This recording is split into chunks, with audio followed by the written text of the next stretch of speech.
A very good morning, my dear children. How are you? Today we are going to start with a new story, The Way of the Woods. This is a memorable tale about friendship with delightful characters like Pow Pow the bear, Dillard the dog, Willard the weasel, a story that will be read and reread by little readers at bedtime. I hope you all are reading before going to sleep. If not, you should start it right away because I love reading. I hope you all love reading as well. Tell me, how do you begin your day? Do you read for at least 10 minutes in your entire schedule of 24 hours? Do you read before going to bed? Which stories have you read so far? Do let me know. Many years ago, deep in the north woods, lived a great bear named Pow Pow. Now, northwards, woods means forest. Can you look at the bear? Look at it. The bear is maybe the bear is thinking about something. He was the strongest and bravest bear alive and respected by all the forest creatures. Everybody was respecting this bear. There was something nice about the bear. One day, all the animals gathered together to discuss some changes in the woods. Woods means forest. So, which all animals can you look over here? I can see a weasel, snake, deer, tortoise, giraffe, crow, flowers, trees, grass. A new animal that walked on two legs and was covered in strange fur was making its home nearby. They needed a leader and could think of no one better than Pow Pow. Now, what could be the new animal who's walking on two legs? If you can understand what the hint is, you are extremely smart. They all marched to Pow Pow's cave and asked if he would be the king of the forest. Now everybody was walking towards the cave of Bear. Pow Pow was thrilled, and even though he didn't know what being a king was all about, he gladly accepted. Here, what happens, the bear was not aware the responsibilities of the king, but he was happy and he accepted. Pow Pow then said, I will need some helpers, and I want Crowley Cow and Willard Weasel to be my advisors. Well, Crowley and Willard were honored and both agreed to work with King Pow Pow. One day, Slither the snake visited King Pow Pow and told him of a strange animal he saw close by. Pow Pow asked, Where did you see this animal? So, there is a new animal that has entered the forest, that has entered the woods. Slither replied, It lives with a strange two-legged creature at the edge of our woods. So the moment the forest is ending, this two-legged animal has started dwelling his house. Now what this animal could be? Take a guess. Pow Pow thought for a moment and said, Willard and Crowley, go to the edge of the woods and see what this animal is. Now, as a king, he gave his orders and his people were following it. Within moments, his two helpers were on their way. Sometime later, Willard and the Crowley returned and excitedly told King Pow Pow that there was indeed a strange animal at the edge of the woods. So, whatever Slither Snake told to the king was true, and they both confirmed. Now it is the duty of king to do something about it. It was small, maybe the size of Bobby Beaver, and it had a strange barking voice instead, or a yelp or a howl. All three sat for a long time thinking about the strange newcomer that lived so close to their woods. Finally, King Pow Pow said, We must go and meet this animal. So, we all know animals talk, animals have their own language of communication. The king decided that we must meet this animal. All three got up and left King Pow Pow's cave.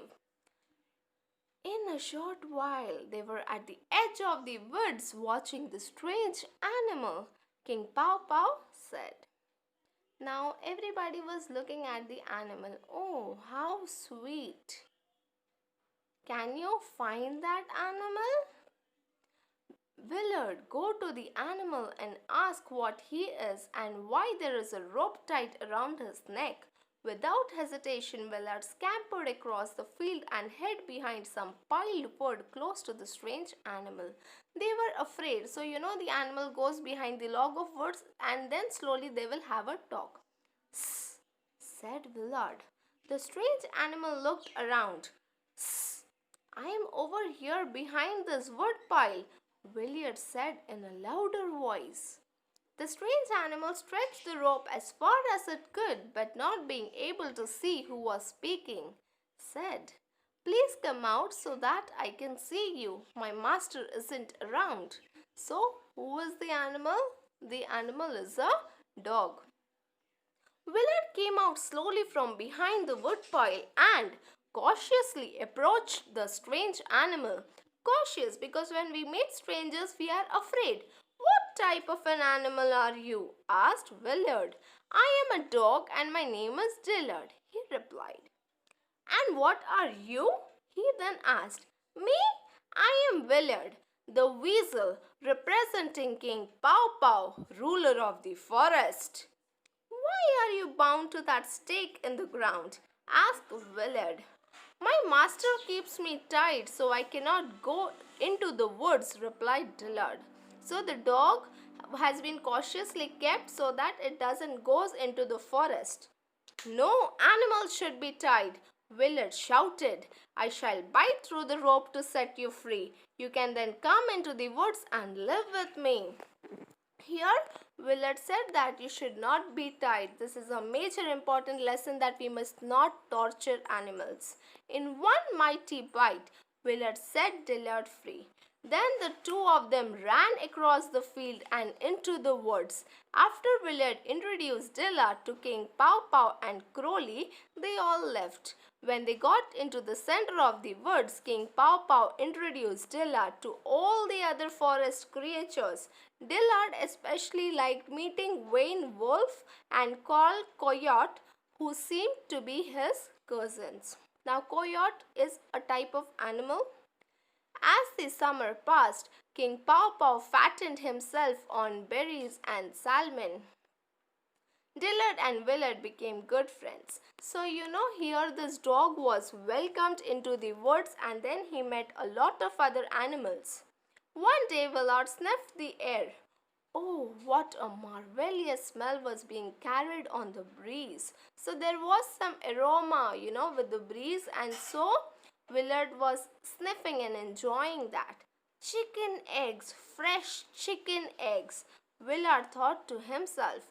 "I must find them and have a snack." In seconds, he was off running through the woods and following his nose to his favorite treat. His nose led him to the strange creature's house where he had first met Dillard. He looked around, all was clear. So here Willard was about to enter a house. He followed the wonderful smell of eggs into a strange cave. He looked around and couldn't believe his eyes. There were chicken eggs, hundreds of chicken eggs all around him. As he reached for an egg, a chicken saw him and sounded the alarm. As there were so many eggs, the chicken shouted for safety, for alarm. Now see, in this cave there are so many eggs. Soon all the chickens were clucking, squawking and making a fuss.